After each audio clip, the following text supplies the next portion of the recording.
problem before the treatment was that I had a broken tooth, and it was on a molar which I would have normally chewed on, so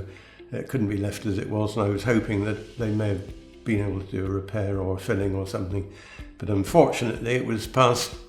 repairing, so that was when we decided that we'd go through the bridge treatment.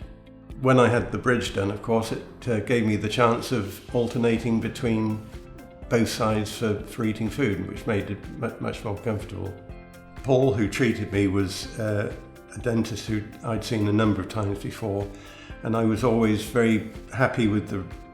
advice that he gave me, so I was very happy that he continued looking after me, and he did a brilliant job, so it all worked out really well.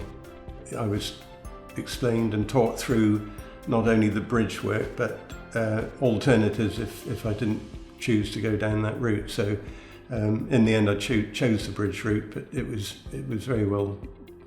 done. So I would recommend this practice, bearing in mind that I've been coming here for 55 years must say something. The fact that I could probably find somewhere a lot closer to me, but I'm still very, very happy coming here and the way I've been looked after.